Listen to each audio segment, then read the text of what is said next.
welcome back to our Lips Unsealed podcast. Here with us today is Michelle Tallada. Sorry, I almost forgot how to pronounce it. After all these times. It's not an easy one. Talladega Nights, right? Yep. Anyways, who's with Avalara? Michelle, thank you for joining us. Glad to be here. Thank you for having me. Of course. Hey, Michelle, yeah, it's always good to see you in orange. You're on brand. I should be in purple, but I didn't think about it today. I don't know why. I should remember that. Or always have a purple something around to throw on. It looks kind of purple today, Bobby. It does actually. It does. It's a blue. It's a darker. It could be almost our blue. Whatever I don't know what Brent calls that, but whatever blue / dark purple we have. The 413B6C hex code. Exactly. Cool. Yeah. Well, yeah. Thank you for joining us. Really excited to keep going here on the podcast. We did a lot with events starting up, and it's kind of the reason we started, but we're excited to keep it going kind of in the D365 universe, and including a lot of our ISV partners to kind of share stories and how their software interacts. And so we're excited to have Michelle on, and excited to keep this going in this kind of new direction, really focused on dynamics. So I know we're here to talk about Avalara and taxes, and we got the year end. We got a lot of stuff to unpack here. So I don't know. I'm going to turn it over to Savannah. We've got, got a lot to talk about. Yeah, definitely. So just kind of getting into it, Michelle, I know there's like a number of ways to manage tax compliance within D365. Do you kind of want to go over that and how that looks like? Yeah, absolutely. D365 has a ton of functionality, as you all know. But when it comes to sales and use tax, if I'm being honest, not that much. Yep. Let's just say bare bones. Really, when it comes to D365 and sales tax, there's not a lot of automation there. There's a lot of manual effort, a lot of updating and maintenance that needs to be done. So I really try to think of sales tax. There are like 5 main steps. If we want to, sales tax is super complex, especially in the US. Not even thinking about globally, right? I need to talk about that. But right, yeah. I like to kind of break it down into 5 steps. So the first one is knowing where you have an obligation, figuring that out. We usually refer to that in the US as nexus. So some kind of event, people, place, thing, right? You've got people there, you've got a location, you've got inventory there. And then in the last 5 years, economic nexus. So that's basically that you've reached some kind of revenue or transaction volume threshold in a state. And now you've triggered an obligation to register and collect and remit. And this is true, not just the state where you're located, but where you're selling too. So, right. Exactly. So it's not, if I have a business that's in Colorado, but I sell to all 50 states, I've got to worry about each of those states and the nexus in each of those states and what I'm transacting. Yeah, you're 100% correct. So when you think about nexus, and it's become far more complex, because think about it, back in the day, people, they would have a business, they have that one location, and it's usually pretty centralized, and they're selling to businesses within their own state, maybe some bordering states. But as business has grown and changed, transportation, like the need, this global economy that we have, not only are businesses shipping all over the country, but because of e-commerce, they can be shipping all over the world, especially. And they may not know where that next transaction is coming from. So what's really complex when it comes to sales tax is you have to know the rules and the regulations in all of those different locations. And for the US, what makes it really challenging is that every state gets to determine their own rules. Not only their own rules about whether or not you have to register, but their own rules about what's taxable and what's not taxable, their own tax rates. Add to that local jurisdictions who also get to make decisions. It's all, and break it down to local and county and city, and it just keeps going. Yeah. Well, Bobby, you're in Colorado, so Colorado is super challenging. It's got a lot of county and city, and varying taxes within those. Yeah. Even the state of Colorado has partnered with Avalara to manage that piece, because even they themselves have made it so complex that it's. I love getting a receipt and there's like 40 tax lines at the bottom of the receipt for all these different, depending on where you buy something, or if you're in unincorporated or incorporated Jefferson County. Just definitely a very strange way to not to think about it. It's you just don't think about these things when you're transacting sometimes. So like D365, it's going to have the ability to do taxes, but it gives you really no automation around whether or not you've reached nexus in a state, or any kind of intel on whether or not you have an obligation in a different country or a local versus like Alabama, Louisiana, you might have locals on top of state, et cetera. So it can get really complex, and D365 has nothing.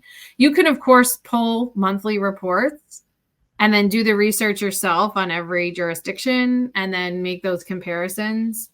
But that's super time consuming. And to be honest, most people don't have the expertise to be doing all of that all the time. So that's challenge number one. You mentioned real quickly. So if I'm Bobby and I'm just starting up a business and I start selling on Etsy or whatever, do I have to worry about this, or is there a threshold that I have to meet of sales volume before I have to really worry about that?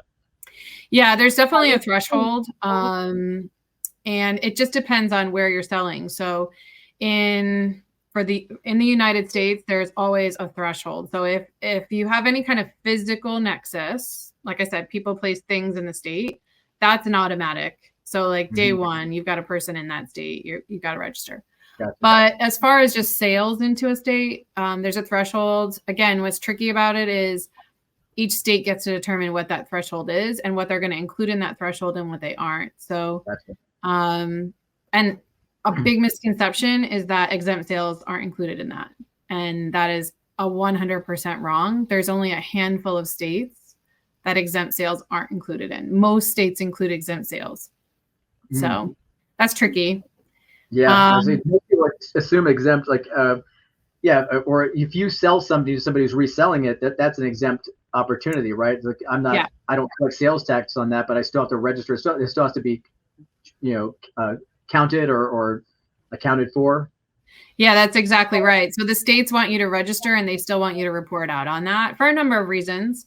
They want insight into your business if you're doing a lot of business in their state, regardless of whether it's exempt or taxable.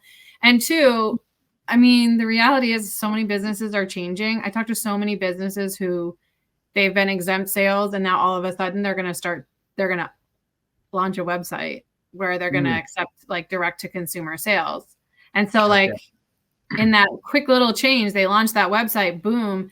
If they've already had nexus on all those exempt sales, they should be charging tax on sales right from the beginning. So states, I said this earlier. I know, we were on a similar webinar earlier, but about 40% of a state's revenue comes from sales tax. Wow. So if they're not on top of that, just think about it. If 40% of your income came from one area, you're gonna be on that, right? Get that eyeglass on there, checking it out. Yeah, exactly. Yeah. So, and D365 doesn't really give you, again, you can pull reports and try to track that, but you're tracking it against all of these different variables across all these different states. And then if you're global, some countries, it's transaction one that you have to report out on. And others, there's a threshold, but every country determines its own as well. So there's definitely some complexity there. Once you reach nexus, so once you figure out how to track it, so either you're doing that you're doing it manually if you're not using a system like Avalara. Avalara can definitely help and provide insight and track all of that for you. There's actually tools built within the system that can track all of those transactions coming through. The system knows all the rules and regs. And so at that point, it can trigger you and like let you know, hey, you're approaching a threshold. You need to start thinking about registering. The next step really, I said there's 5. So step 2 is really getting registered where you need to, where you have that obligation. D365 is not going to do anything to help you with that either. So again, if you're using a tool like Avalara, that's something that we specialize in as well, that you can kind of take that off your plate and outsource that. You start that process in Avalara, in the software package itself. You can start the process of registering with the state.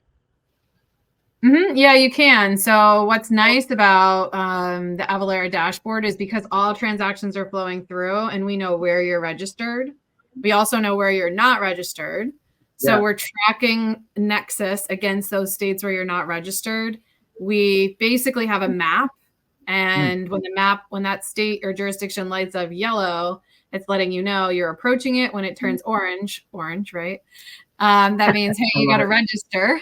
And then there's a button. You just click a button and you can go ahead and initiate the registration through Avalara. So, of course, you can always do that yourself too. That's something that a lot of people will still do on their own. But for companies who maybe need to register in multiple places, it's good to outsource that. You can also have a CPA do it for you too. But again, there's no real automation in D365 for you to be able to do that. Sure. So then the third step is the calculation piece. And this is where D365 does come in. So finally, earn your keep, D365. So the issue though with the functionality with it that's embedded and native to D365 is you still have to maintain the tax tables behind the scenes. So you basically have to program it to a certain extent, and you're really having to maintain tax tables for all customer addresses. So again, if you're that business who maybe you're only doing business in a handful of states, then maybe maintaining those tax tables isn't that difficult. But as businesses grow and now they're in 4, 5, 6, 20, 30 states, maintaining tax tables for all customer addresses is really challenging.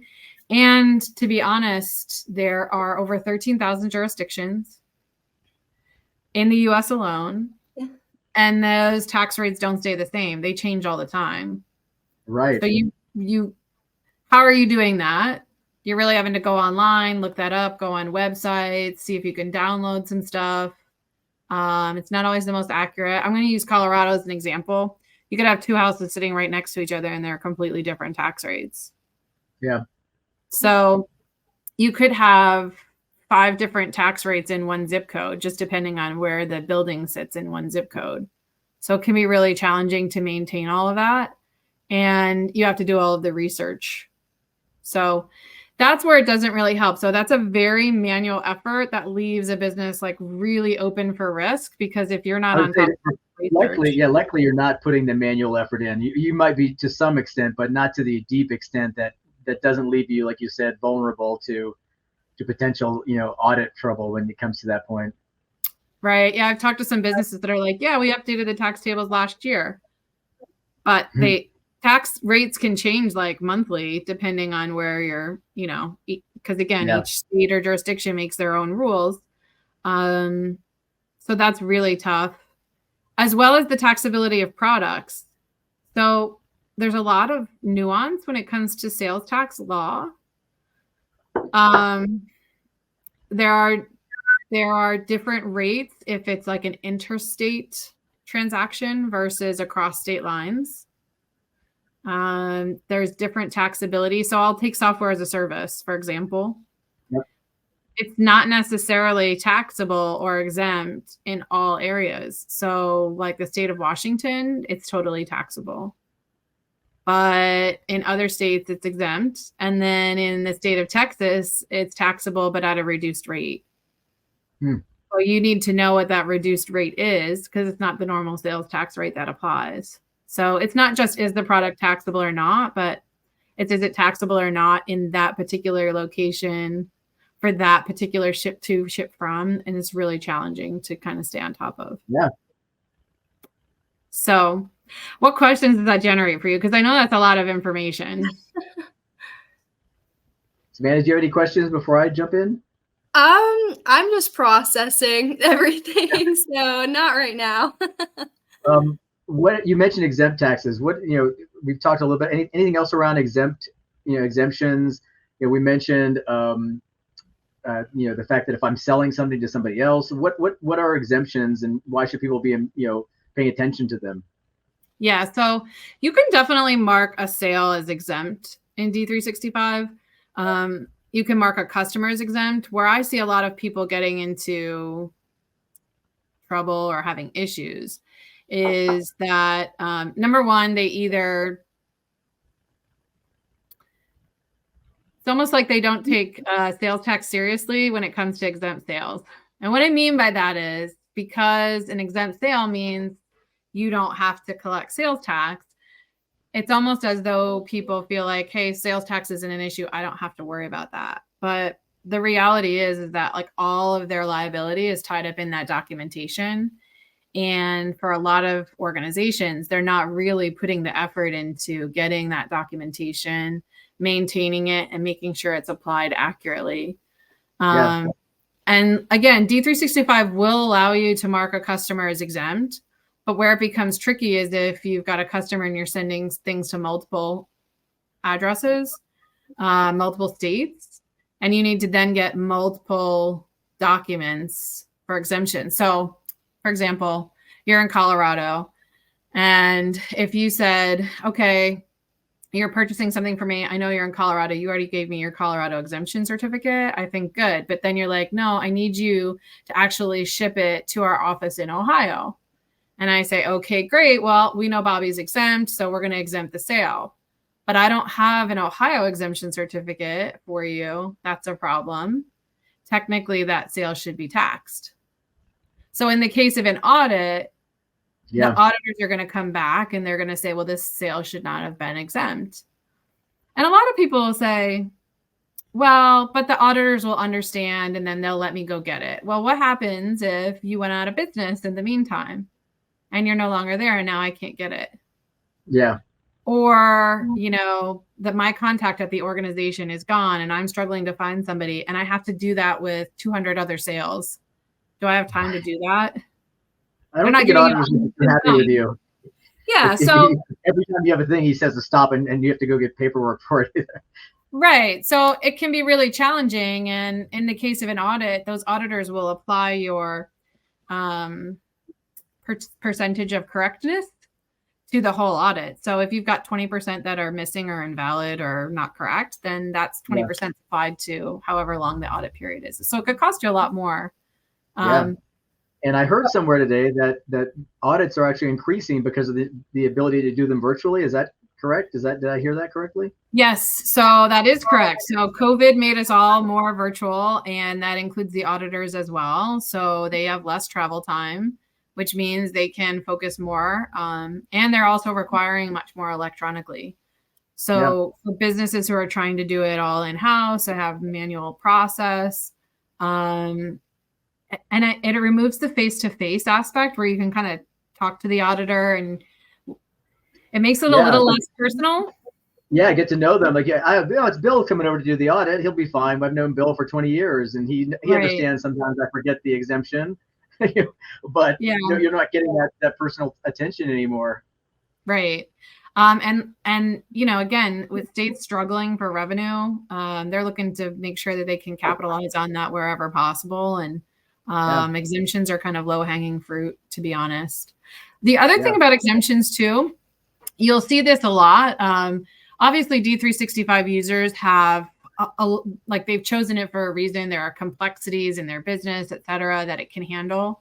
But when it comes to exemptions, things like line level exemptions, project level exemptions, being able to exempt part of a sale, but not all of a sale, or one project, but not the whole customer for all things.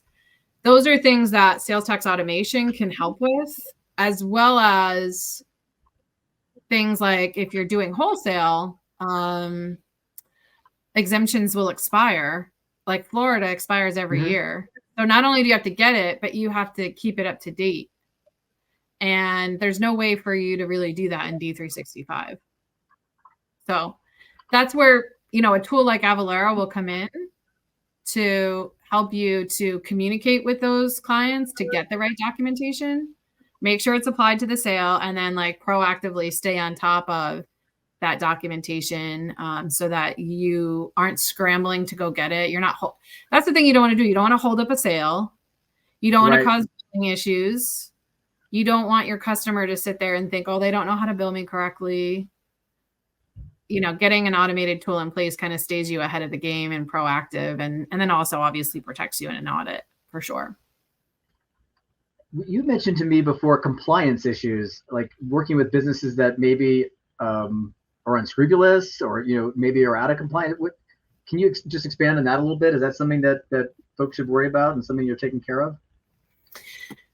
Well, I might need you to clarify that a little bit more. I have seen some businesses who, and not that they're unscrupulous, but they try to maybe fly under the radar on certain things, or they just don't have the expertise on some of this stuff. And so they end up falling into traps where they don't think they have an issue, but they do. And then it's really hard to come back from that. So, when you find out you've been doing business for 30 years and, you breached Nexus like 5 years ago in 30 states and you haven't been collecting any sales tax and you haven't accounted for that, and you've got $3 million in liability that's got to be tackled. Like, where is that coming from? So for a lot of businesses that I talk to, it's more like an, oh my God type of moment rather than we've known about this and we're just skirting the issue. For a lot of people, they're just, because it's changed so much in the last few years. That's why. Yeah.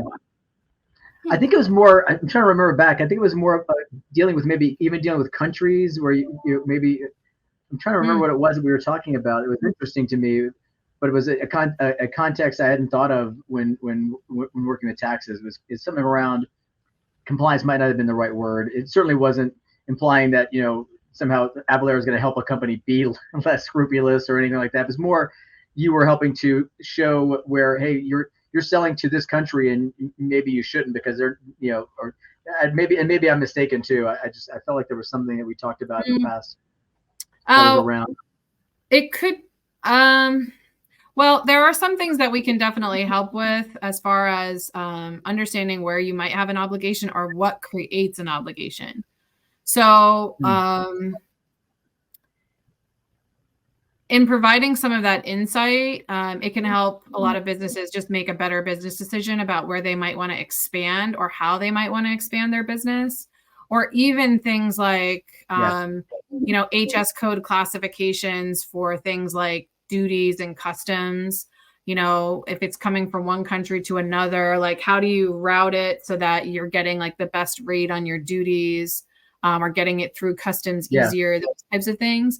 So I think sometimes businesses can just make a better business decision about where they do business, or, is it in their best interest to open up this market, to understand the tax implications that will come along with it. So we can definitely help in that area.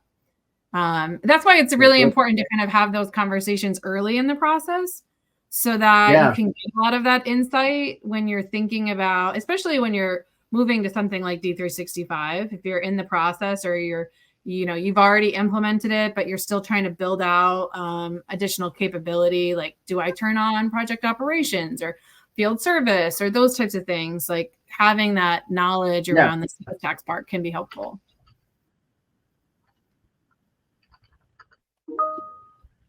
I have a quick question. I know Savannah has one too, but I just want to ask real quickly, TurboTax or H&R Block or CPA? How do you do your taxes?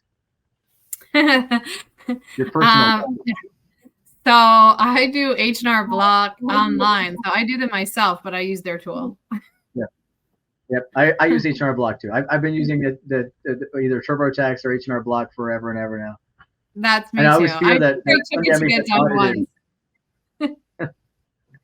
I always fear, now they got the virtual audit guy who's like, oh, you're doing fine. I don't know if I should trust him or not, but yeah, I know. I feel the same way. Savannah, do you do your own taxes or, I don't. This is going to sound so bad, but my mom still does them for me. Okay, my brother, who's 42 43 this year. I, up until like 3 years ago, was still having my mom do his taxes. I was going to say, So, yeah. And, I don't feel so bad because one of my brothers who is like 38, I think he is now, she's still doing them for him too. So I'm like, if she can do it for him, I think I'm right. still all right. That's funny. So, yeah, I should definitely learn how to do that though, I'd say. Well, you're talking about filing your taxes. I always, every year, even though I know we try to follow like all the rules and I try to do everything legit, but I still always have that little sense of like anxiety, like you said. Do I trust him? Do I not? Right. I imagine if you were a business though. Yeah, I'm not a business, so I'm pretty low risk. It's like, pretty low risk, but I still worry. Like I was gonna say, like I actually would never really want to be the controller or the accounting person that has to kind of be the one to bear the brunt of that liability if something were done incorrectly. At the company where I worked at, it's an apparel company. They sold a lot of goods to colleges or through licensing, and licensing had annual audits. And yeah, it was always just a tense moment of like, we did a lot of work in the system to create mechanisms to, like, much like Avalara has done, to mitigate risks so that we didn't miss things. But also, I felt like every year they came up with something new to make sure they got some kind of penalty on you. It's like, we followed everything, but you didn't follow the Jackson moniker rule, and that's going to cost you 5%. There's always something where they're going to tack on some penalty somehow. But funny enough, you mentioned licenses. That's one of the things that a lot of people are kind of looking at too for the new year. Just in, obviously Avalara is very well known on the tax piece, but we also have a whole business license division as well that works similar to automating that piece and kind of outsourcing that. So like that, obviously tax is always top of mind. A lot of people are trying to, wrap up their evaluations of like an automated system and then, get started on implementation or even, as they're moving, a lot of people are, as you guys know, migrating to, the cloud and trying to take tax into consideration with that. But automating their business license piece, their 1099s, those are the other ones that I've been seeing a lot. And as a result, Avalara has kind of widened our breadth of services to tackle both of those areas as well. It makes sense. It's so similar that we're saying it. I just, as I was thinking about it, in apparel, you would have say the University of Notre Dame, you 10%, except if it was sweatshirts, it was 5%. Except if the sweatshirts were cotton, it was 7%. It was like that's how it would be, almost similar to counties and cities. Just the levels of what the particular licensing rate would be varied by school, by garment, by fabric, by design sometimes. So it was really complicated. It'd be interesting to see if something like Avalara would work for that kind of application, or if that's what you're getting to, is like, hey, we kind of know this already, why not expand it out? That's an interesting turn. I was going more along the lines of like like businesses that might have to obtain licenses for different things that they do. Gotcha. So like like for example, I was working with a gym chain, right? So they have, in a gym, there's so many different licenses that they might need to get in order to be in operation. If you've got a tanning salon, or if you've got food that you're selling, or any of that type of stuff. And similar to knowing where you have an obligation to collect and remit sales tax and getting registered there, you have to also know what licenses you need to get in order to run your business. And then you have to obtain those licenses, and then you have to maintain those licenses. So those are some other areas that, again, D365 is not really equipped to help automate that process in any way. Of course, information can be, stored, but, and filing for those types of things, again, it's not. So even filing your sales tax returns, even if you maintain all of the tax tables within D365 and it calculates it correctly, and you've taken into consideration all the exemptions and the exempt sales, you still have to actually file all of those returns to all those different jurisdictions. And that can be really time consuming as well, going on different state websites, filling, because they're all, of course, they don't make anything uniform. They all have it set up differently. So that's definitely an area too. And like I said, 1099s is another one that's been popping up recently. 1099s, W-9s as the workforce changes as well. Really kind of focusing on that for the new year. Speaking of the new year, I know you guys have a free assessment that you guys are offering folks. Do you want to kind of chat a little bit about that as well? Yeah, absolutely. Like I said, it all starts with the nexus piece and where you have an obligation. And for a lot of businesses, it's kind of like going to the doctor, right? You want to get a temperature check. You want to do that blood work and make sure everything's going well. And if you suspect that you might be out of compliance, then making sure that you do some sort of nexus study or risk assessment is super helpful.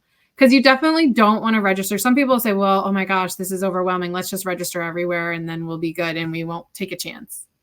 Gotcha. Yeah.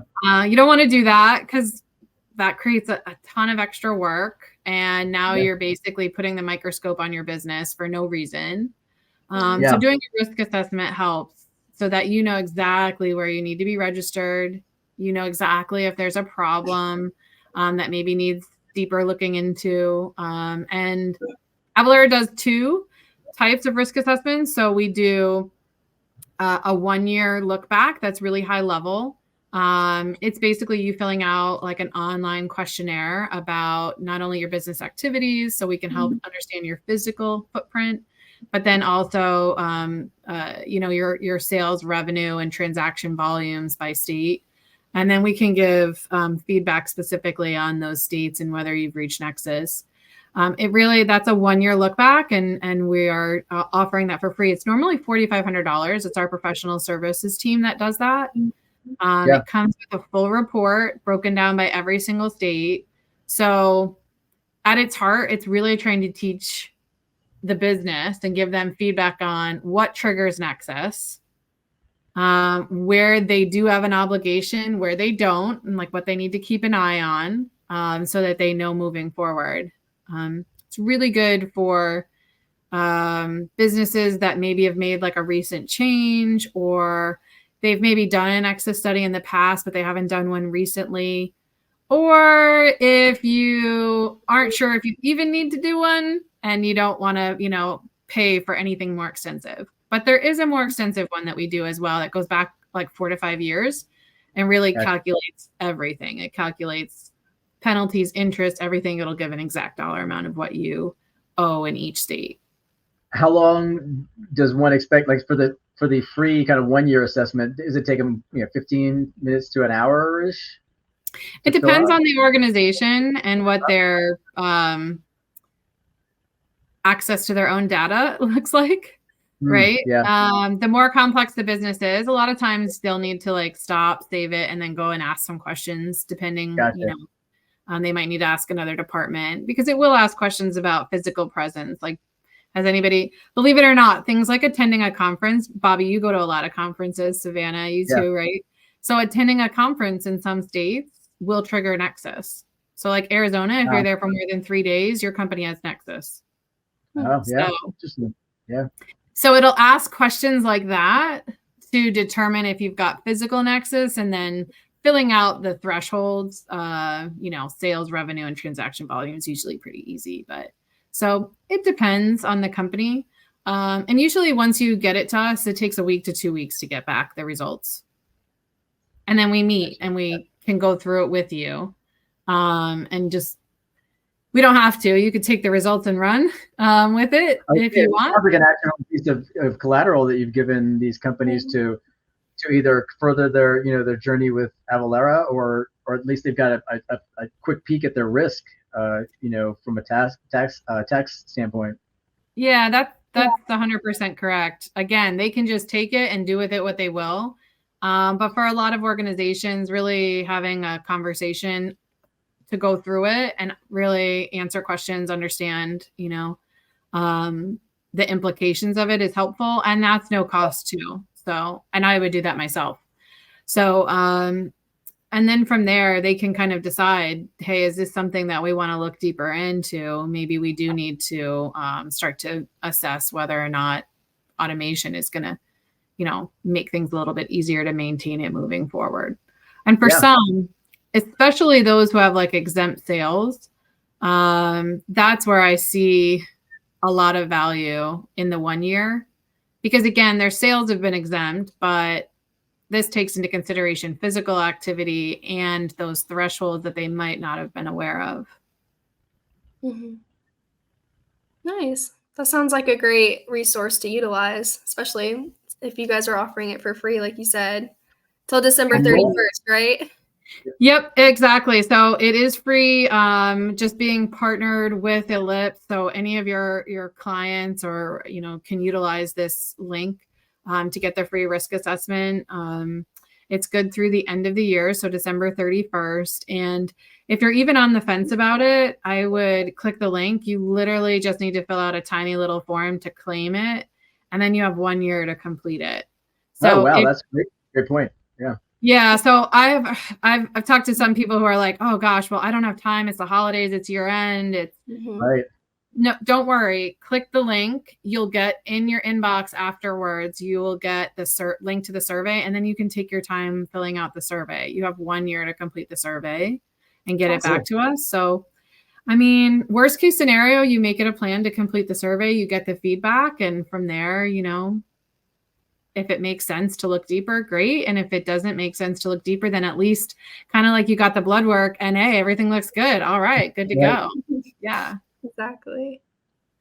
Cool. And we'll have that link in the YouTube comments, as well as when we post this socially. So keep an eye out for that link in the comments below. Definitely. Any last words, Michelle? We've kind of, we've now, just by the way, we've surpassed our longest podcast. I think we had 31 minutes we're at 37 now. So congratulations. We've been chopping it up about taxes, and it's even though it might be a dry subject, it's actually kind of exciting. There's a lot that goes on there that you're not thinking about. So I'm happy that we were able to get in and dig a little deeper, especially towards the year end here. So, yep. Well, I'm a talker, you know that. So we all are. Yes. No, I mean, I don't have anything else to add other than, I'm definitely here as a resource. I love partnering with you guys, and it's not a hard sell. I was a teacher before I started doing this. So my goal is always to just make sure that people have the information that they need to make the best decisions that they can, whether that's with Avalara or doing it by yourself, or any combination of that. It's just my job and my privilege and pleasure to work with y'all and to, teach where I can and help where I can. So. Yeah, we can attest to that. It's lovely working with you. I think, it's a great opportunity. So hopefully folks will jump on and take advantage of the free assessment. I mean, it sounds like in a lot of cases you probably need to. So, if you're doing it manually, you know who you are, jump in there and take a look at this, because, you don't get this chance that often. So. Yeah, definitely no further obligation. So it's totally meant to be helpful. Yeah, I can agree with Bobby. You've been great to work with, and you've been very informational, especially just on this podcast. I can definitely tell now that you say that you used to be a teacher. Like, you were so easy to understand with these things. So it's been awesome. And yeah, for everyone listening, once again, just make sure to utilize that free assessment if that's something that you think could be helpful for you or your business. And yeah, I think that's kind of all we have for today. So thanks again, Michelle, Bobby. It's been great. Yep. Thanks again, Michelle. If we don't talk to you beforehand, I'm pretty sure I will. I think we have a meeting set up for Thursday or Friday this week, sometime to catch up. But if for some reason I don't, have a great holiday, and we'll talk to you again soon. Yeah, you as well. Thanks so much, everybody. Yep. Bye.